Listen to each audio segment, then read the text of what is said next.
Hello everybody and welcome to my video about lockdown nutrition tips.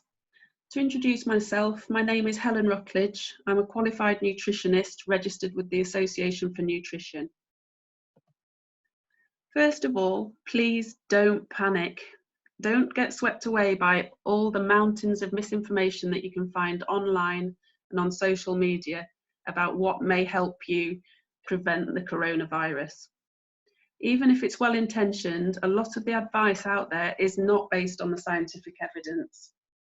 I've seen so many reports of superfoods and certain nutrients that may help prevent COVID-19 or can lessen the impact of it. However, there's no evidence that any single food or nutrient can reduce the risk or progression of coronavirus. Instead, it's much more beneficial to think about your diet as a whole, and that's what I want to just talk about now. So a bit of background about the immune system. There's plenty of evidence to suggest that those with malnutrition, so suffering from various micronutrient deficiencies, are more likely to have a weakened immune system, which would mean it would be less able to fight the coronavirus. However, boosting the immune system is a myth.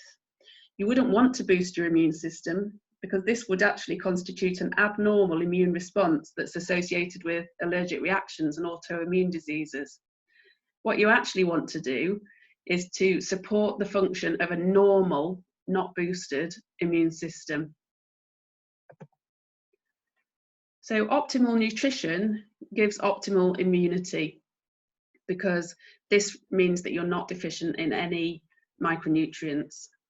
The nutrients in the scientific research that have been shown to affect immunity include fatty acids, folate, iron, selenium, vitamins A, B6, C, D, E, and zinc. And because there are these associations, I think that is why some people try to suggest that you should take certain supplements or eat certain foods. However, there's very little evidence to suggest that consuming any of these nutrients in greater quantities strengthens the immunity, your immunity. What you need to do is ensure that you're not deficient in any of these nutrients. So the NHS recommendation, and that's in line with myself as well, is not to take supplements for this purpose. Of course, if you've been advised by your doctor to take a supplement for a particular reason, then that's another matter. But all these nutrients associated with immunity are in ample supply in a balanced and varied diet. Another topic I wanted to mention at this difficult time when we're all locked down is to try and balance your blood sugar. Your brain needs a consistent and steady source of glucose to function, and steady blood sugar helps with your mood and your anxiety levels. So what you don't want to be doing is pushing your blood sugar very high, which will soon be followed by a very low crash when it makes you feel worried and lethargic. The two best ways of doing this is not to eliminate carbohydrates. It is instead to eat some protein and some fibre with every meal, and preferably every snack. So protein slows down the rate of glucose absorption into the blood, so it helps support the blood sugar.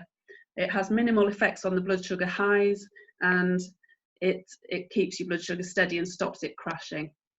So protein sources are meat, fish, eggs, pulses, nuts, seeds. There's also some in milk and yogurt and dairy products.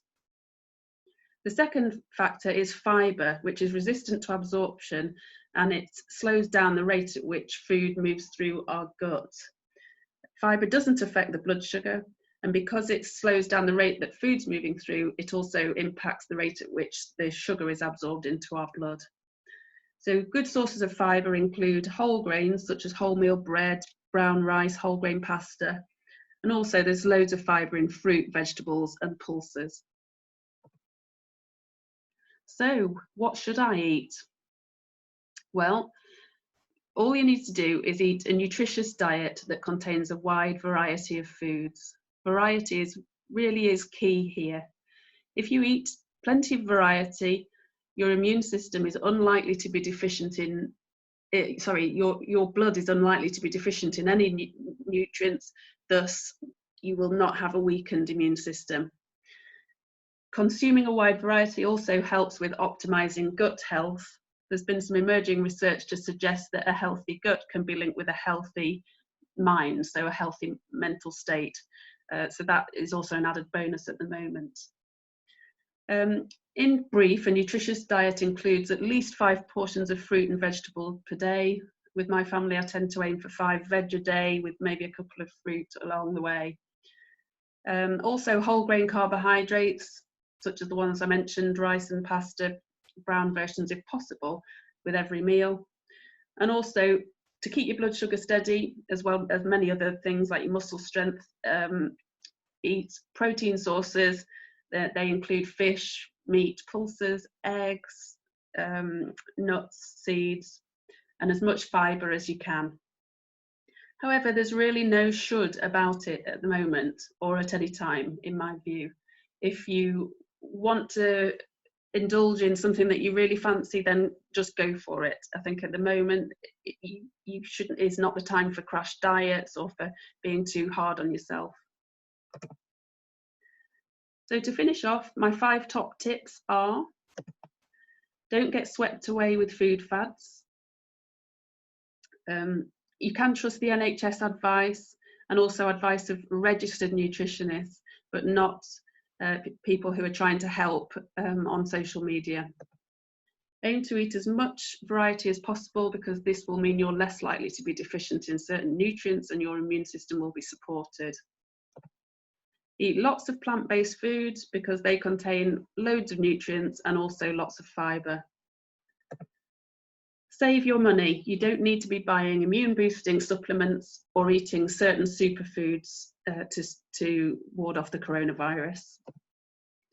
And I would say don't eliminate anything. For a start, it can result in reduced nutrients, but also be kind to yourself. If you fancy a piece of cake or a glass of wine, this won't compromise your immunity, and it may even help with your mental health. I hope this has been helpful. If you've got any questions on this topic, feel free to contact me on the number or email shown here. You can also take a look at my website. In the blog section, there's some information on these kinds of topics that might be of interest. And I would love some more followers on social media if anybody would like to follow me. These are my details on Facebook, Instagram, and Twitter. Many thanks for your time. Bye for now.